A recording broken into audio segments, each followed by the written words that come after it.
మన తెలుగు సంస్కృతి ఛానల్కి స్వాగతం.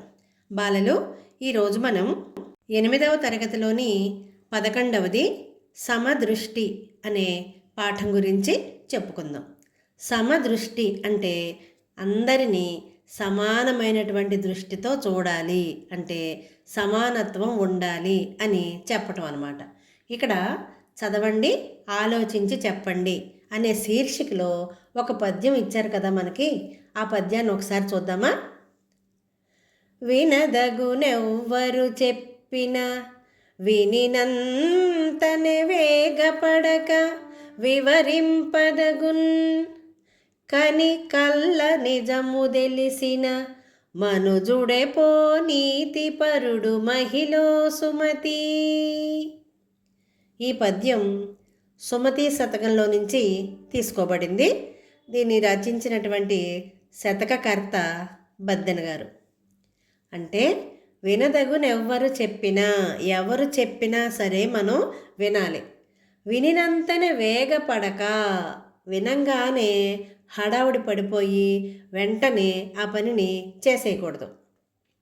వివరింపదగున్, ఆలోచించి, కని కల్ల నిజము తెలిసిన, కని అంటే స్వయంగా చూసి, కల్ల అంటే అబద్ధం, నిజము తెలిసినటువంటి మనుజుడెపో నీతిపరుడు, అలాంటి మనుషుడే నీతిపరుడు మహిళో సుమతి, ఈ భూమి మీద అని చెప్తున్నారు. అంటే ఈ భూమి మీద ఏది నిజము ఏది అబద్ధమో తెలుసుకున్నవాడే నీతిపరుడు. ఎవరు చెప్పినా మనం వినాలి. విన్న తర్వాత వెంటనే కంగారు పడిపోయి హడావుడిగా ఆ పనిని చేసేయకూడదు. ఆలోచించి ఏది నిజం ఏది అబద్ధం అనేదాన్ని విచక్షణ ద్వారా తాను స్వయంగా చూసి తెలుసుకోవాలి అని బద్దెన గారు ఈ పద్యం ద్వారా మనకి చెబుతున్నారు. పద్యం కింద 3 ప్రశ్నలు ఇచ్చారు కదా, అవి చూద్దాం ఒకసారి. ఎవరు చెప్పినా ఏమి చేయాలి? మనం పద్యంలో ఏం చెప్పుకున్నాం? వినదగున ఎవరు చెప్పినా సరే ముందు వినాలి. రెండవ ప్రశ్న, కల్ల అంటే అర్థం చెప్పండి. కల్ల అంటే అబద్ధం అని చెప్పుకున్నాం కదా. మూడవ ప్రశ్న, నీతిపరుడు అంటే ఎవరు? తాను స్వయంగా తన కళ్ళతో తాను చూసి ఏది అబద్ధం ఏది నిజం అని తెలుసుకున్నవాడే ఈ భూమి మీద నీతిపరుడు అని చెప్పుకోవచ్చు. ఇప్పుడు ఉద్దేశం చూద్దాం.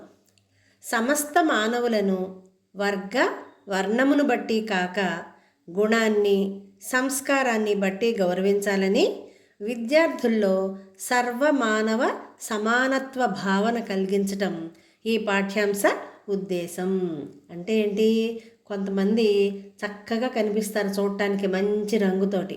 అలా పై మెరుగులు చూసి మనం మోసపోకూడదన్నమాట. ఏం చెప్తున్నాడు? వర్గాలని వర్ణాలని కులాలని రంగులను బట్టి కాకుండా మనుషులని వాళ్ళ యొక్క గుణాన్ని బట్టి వాళ్లకు ఉన్నటువంటి సంస్కారాన్ని బట్టి గౌరవించాలి అని చెప్తున్నారు. సర్వమానవ సమానత్వ భావన అంటే సర్వమానవ అంటే మనుషులందరూ కూడా సమానత్వ భావన, సమానమే అనేటటువంటి భావనని విద్యార్థుల్లో కలిగించటమే ఈ పాఠం యొక్క ప్రధానమైనటువంటి ముఖ్యమైనటువంటి ఉద్దేశం అన్నమాట. అంటే మనుషులందరూ సమానమే అనే భావనని పెంపొందించటమే ఈ పాఠం యొక్క ఉద్దేశం. ఇప్పుడు కవి పరిచయం చూద్దాం. కవి ఎవరు? శ్రీ పైడి తెరేష్ బాబు. ఈయన 1963 సంవత్సరంలో జన్మించారు. 2014 వరకు కూడా జీవించి ఉన్నారన్నమాట. ఈయన కవిగా, గాయకునిగా, సాహితీవేత్తగా పైడి తెరేష్ బాబు గారు ప్రసిద్ధులు. వీరు ప్రకాశం జిల్లాలో ఒంగోలు పట్టణంలో జన్మించారు. వీరి తల్లిదండ్రులు సుబ్బమ్మ, శాంతయ్య గారులు. ఈయన రచనలు ఏమిటి? అల్పపీడనం, హిందూ మహాసముద్రం. ఆకాశవాణిలో వ్యాఖ్యాతగా తన బాణీని వినిపించారు. వ్యాఖ్యాత అంటే ఏదైనా ఒక విషయాన్ని వివరించి చెప్పేవాళ్ళని వ్యాఖ్యాత అని అంటారు. ఈయన ఆకాశవాణిలో వ్యాఖ్యాతగా తన బాణీని వినిపించారు. బాణీ అంటే ఏంటి? ఆ వ్యక్తి యొక్క ఆలోచన విధానాన్నే బాణీ అని అంటారు. ప్రస్తుత పాఠ్యాంశం అల్పపీడనం అనే గజల్ సంపుటి నుండి స్వీకరించబడింది. తెరేష్ బాబు గారు రచించినటువంటి అల్పపీడనం అనే గజల్ సంపుటిలో నుంచి ఇప్పుడు మనం చెప్పుకోబోయేటటువంటి సమదృష్టి అనే పాఠ్యాంశాన్ని తీసుకున్నారన్నమాట. ఇప్పుడు ఈ పాఠం యొక్క ప్రక్రియ చూద్దాం. ఇది గజల్ ప్రక్రియ. గజల్ అనే పదం గజాల్ అనే పదం నుంచి పుట్టింది. ఇది ఉర్దూ సాహిత్యం నుంచి తెలుగులోకి వచ్చినటువంటి ఒక సాహిత్య ప్రక్రియ. అరబ్బీ భాషలో గజల్ అంటే అర్థం ఏమిటి? రాగాలాపన అంటే రాగాన్ని ఆలపించటం, పాడటం అని అర్థం. ఛందో వ్యాకరణబద్ధమై లయాత్మకమైన నడకతో స్వేచ్ఛా ప్రవృత్తిని, నిర్భర భావావేశాన్ని ప్రకటించే సాధనమే ఈ గజల్. ఇందులో విషయ వ్యాప్తి అధికం. విషయం వ్యాప్తి అంటే ఎక్కువగా మనం చెప్పుకోవటానికి అవకాశం ఉంటుందన్నమాట. చూడటానికి చిన్న చిన్న పదాలు, చిన్న చిన్న వాక్యాలుగా ఉంటుంది, కానీ భావం మాత్రం చాలా ఎక్కువగా ఉంటుందిట. భావం ఏ చరణానికి ఆ చరణం విడివిడిగా ఉంటుంది. మొత్తం అంతటికీ ఒకే భావం కాకుండా ప్రతి చరణానికి కూడా వేరే వేరే భావాలు వస్తాయన్నమాట. ఇక్కడ పల్లవిని అంటే మొదటిగా ఉండేటటువంటి వాక్యాలని మత్లా అని అంటారు. తర్వాత వచ్చేటటువంటి చరణాన్ని మక్తా అని అంటారు. ఇవి అంత్యప్రాసతో పాటు, అంత్యప్రాస అంటే ఏంటి? ప్రతి వాక్యానికి చివర ఉండేటటువంటి పదాలు ప్రాస పదాలుగా వినటానికి ఒకే రకంగా అనిపించినట్లుగా ఉంటాయి అన్నమాట. దాంతోపాటు కవి యొక్క నామముద్ర ఉంటుంది. ఇది చూడంగానే ఫలానా కవి రాశారు అని మనకి ఆయన శైలిని, బాణిని గుర్తుకు చేసేలాగా ఉంటుందన్నమాట. దీన్నే తఖల్లస్ అని అంటారు. కొండంత భావాన్ని గోరంతలో చెప్పేటటువంటి రసగుళికే ఈ గజల్. ఎంతో భావాన్ని చిన్న చిన్న పదాలతోటి, చిన్న చిన్న వాక్యాలతోటి చెప్పేటటువంటి రసగుళిక లాంటిదే ఈ గజల్ అని చెప్పుకోవచ్చు. పాఠం చెప్పేసుకుందామా? చూడండి. సమదృష్టి అంటే సమానత్వం. కన్నొకటే నలుపు, కంటి చూపు నలుపు కాదు, చెట్టొకటే నలుపు, చెట్టు కాపు నలుపు కాదు, కన్నొకటే నలుపు, కంటి చూపు నలుపు కాదు, చెట్టొకటే నలుపు, చెట్టు కాపు నలుపు కాదు. చినుకు స్పర్శకే కదా నేల కడుపు పండేది, మబ్బొకటే నలుపు, మబ్బు చినుకు నలుపు కాదు, కన్నొకటే నలుపు, కంటి చూపు నలుపు కాదు, చెట్టొకటే నలుపు, చెట్టు కాపు నలుపు కాదు. చరుపు తగిలితే కదా నిదుర మత్తు వదిలేది, అక్షరమే నలుపు, దాని చరుపు నలుపు కాదు, కన్నొకటే నలుపు, కంటి చూపు నలుపు కాదు, చెట్టొకటే నలుపు, చెట్టు కాపు నలుపు కాదు.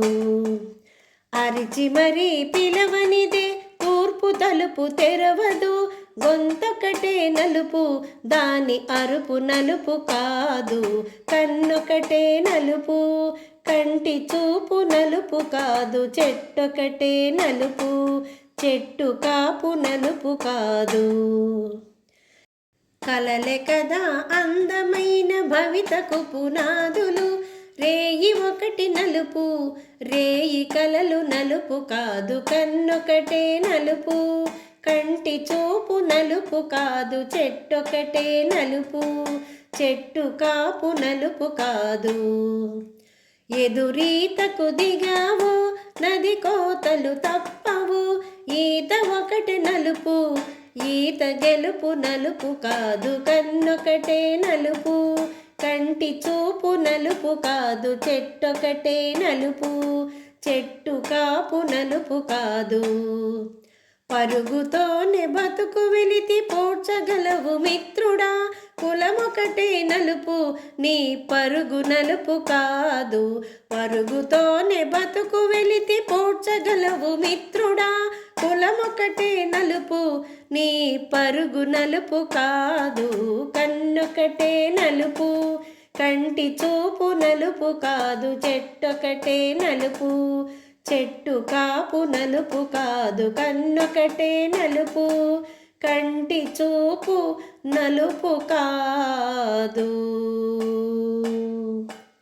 గజల్ బాగుంది కదా. ఇప్పుడు దీని అర్థం చెప్పుకుందాం. కన్నొకటే నలుపు కంటి చూపు నలుపు కాదు.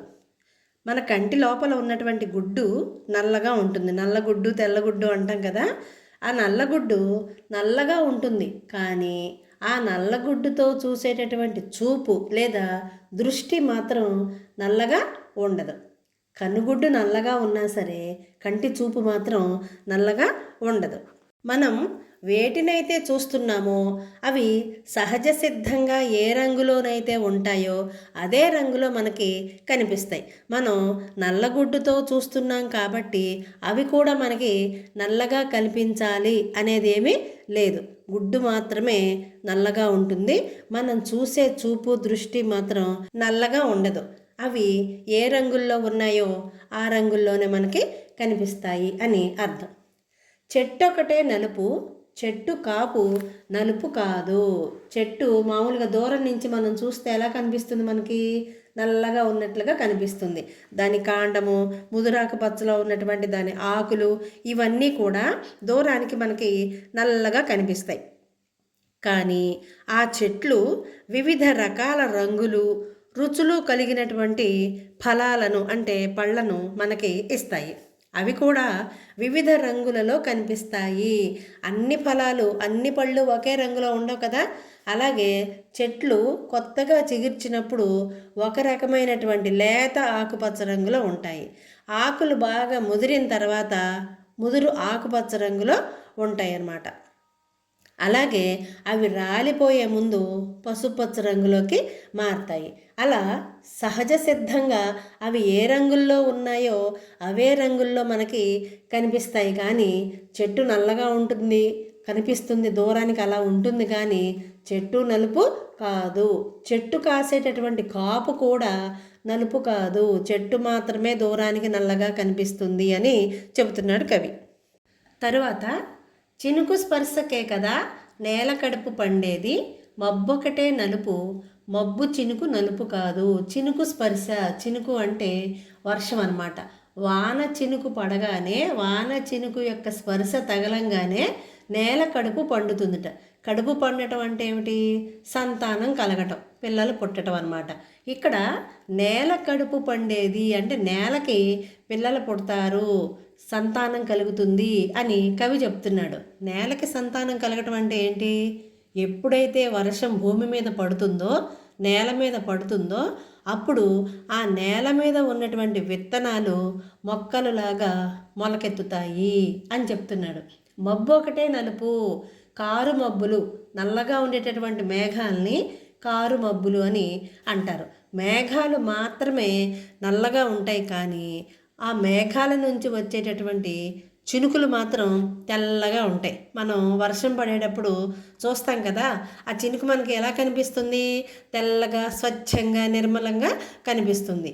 మబ్బు ఒకటే నలుపు, కానీ మబ్బు నుంచి వచ్చేటటువంటి వాన చినుకు మాత్రం నలుపు కాదు అని కవి చెప్తున్నారు. వర్షం నేల మీద పడటం వల్ల వాన చినుకులతో నేలంతా తడిసి ఆ నేల మీద ఉన్నటువంటి విత్తనాలు మొలకెత్తి మనుషులకి, జంతువులకి అన్నింటికీ కూడా ఆహారాన్ని అందిస్తున్నాయి. మేఘం రంగును బట్టి కాకుండా దాని యొక్క స్వభావాన్ని బట్టి చూస్తే అది ఈ ప్రపంచంలోని అందరికీ కూడా చక్కగా మేలు చేస్తోందన్నమాట. నేలని సస్యశ్యామలం చేసి పచ్చదనాన్ని పెంచుతోంది అని అర్థం. తరువాత చరుపు తగిలితే కదా నిదురమత్తు వదిలేది, అక్షరమే నలుపు దాని చరుపు నలుపు కాదు. నిదురమత్తు దేనికి చిహ్నం? అజ్ఞానానికి చిహ్నం అన్నమాట. చిహ్నం అంటే గుర్తు. మొద్దు నిద్రపోతూ ఉంటారు కొంతమంది. అస్సలు మనం ఎన్నిసార్లు పిలిచినా సరే లేవరనమాట. అలాంటి వాళ్ళని ఏం చేస్తాం మనం? చేతితోటి గట్టిగా తట్టి లేపుతామన్నమాట. నిద్రమత్తు అజ్ఞానానికి, బద్ధకానికి గుర్తనమాట.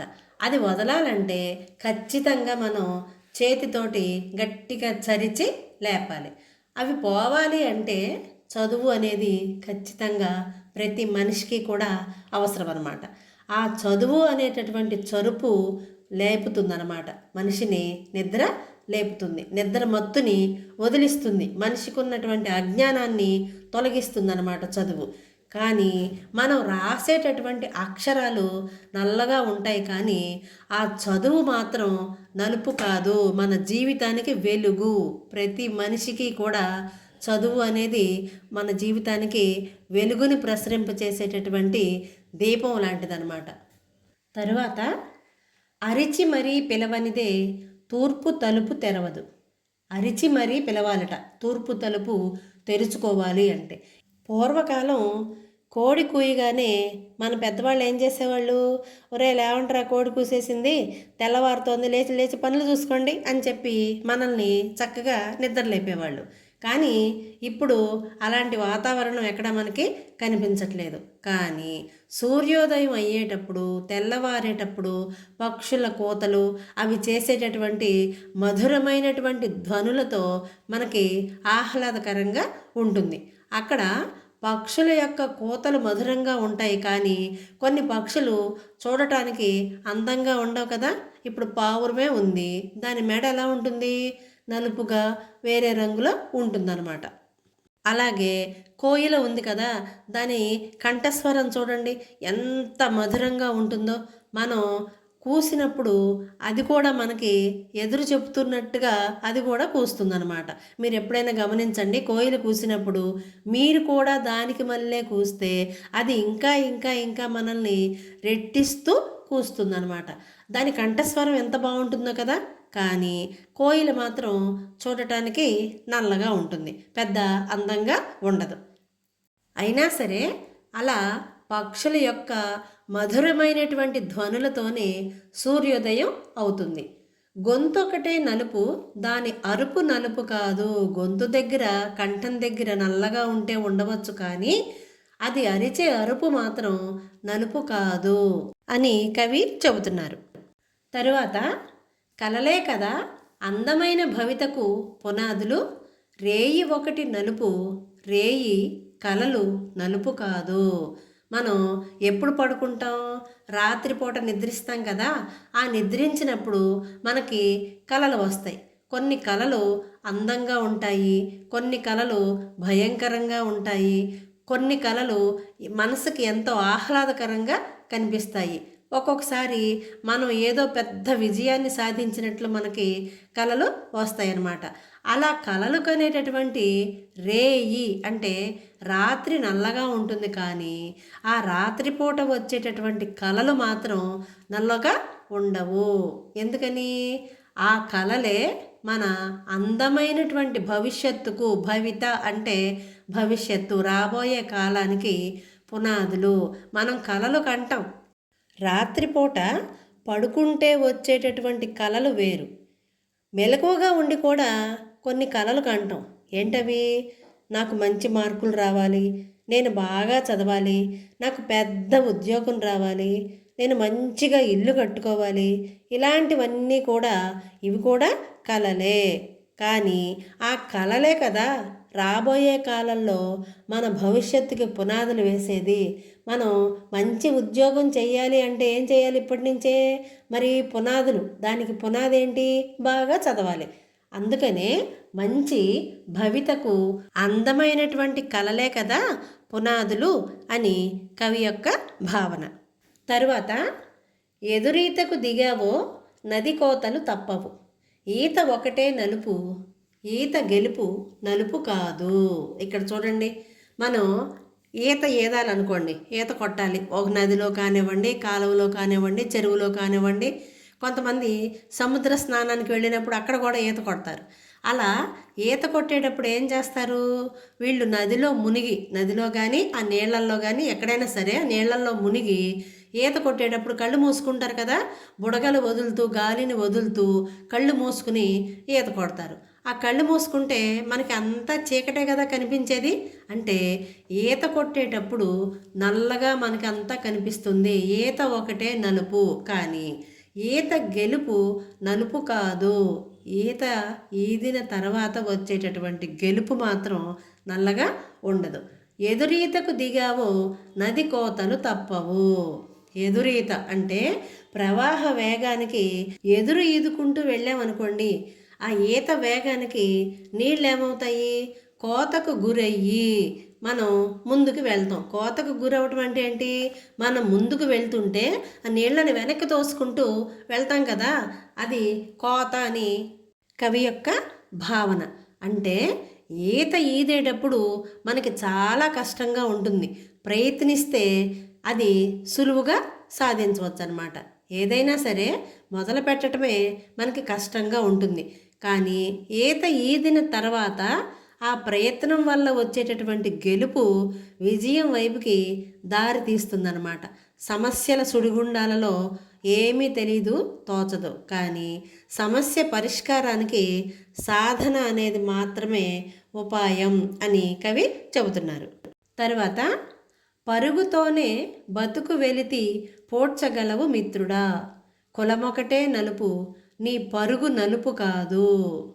పరుగుతోనే అంటే ఓ మిత్రుడా, ఎంతసేపు ప్రయత్నిస్తేనే సరే మనం మన వెలితిని పూడ్చుకోగలుగుతాము. మన బ్రతుకులో, మన జీవితంలో ఎంతసేపు నిరంతరం కూడా మనం ఏదో ఒక ప్రయత్నం చేస్తూనే ఉండాలి, మనం బ్రతకటం కోసం, మనం గెలవటం కోసం. కులం ఒకటే నలుపు నీ పరుగు నలుపు కాదు.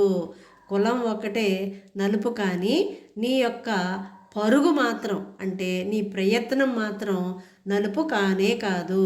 నీ ప్రయత్నం ఎప్పుడు కూడా ఊరికే పోదు. నీ సహచరుల బతుకుని, నీ బ్రతుకుతో పాటు నీ స్నేహితుల బ్రతుకుల్ని కూడా బాగు చేయగలదు. నీ సహచరులు అంటే నీ స్నేహితులు ప్రయత్నం చేయలేదు, చేస్తే వాళ్ళు కూడా విజయాన్ని వరిస్తారు. కాబట్టి నువ్వు ఎప్పటికీ కూడా పరుగుని ఆపద్దు అని కవి చెబుతున్నారన్నమాట. చూసారా, కవి ఒక 14 చిన్న చిన్న వాక్యాలతో ఎంతటి సందేశాన్ని మనకి అందించారు కదా. బాగుంది కదా పాఠం. ఇక్కడ ఒక చిన్న విషయం చెప్పుకుందాం. గజల్ అనగానే మనకి ఒక వ్యక్తి గుర్తొస్తారు. ఎవరు? గజల్ శ్రీనివాస్.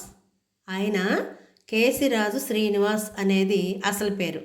ఈయన యొక్క గొప్పతనం ఏంటంటే, జ్ఞానపీఠ అవార్డు గ్రహీత డాక్టర్ సి నారాయణ రెడ్డి గారు రచించినటువంటి గజల్స్ని విన్న తర్వాత ఈయనకు కూడా ఆ గజల్స్ మీద అభిరుచి కలిగి 125 భాషలలో గజల్స్ని పాడి గిన్నిస్ బుక్ రికార్డులోకి ఎక్కారనమాట.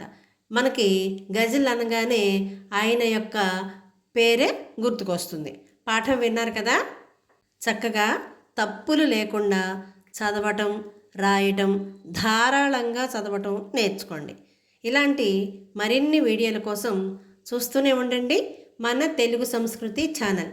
జై హింద్, జై భారత్.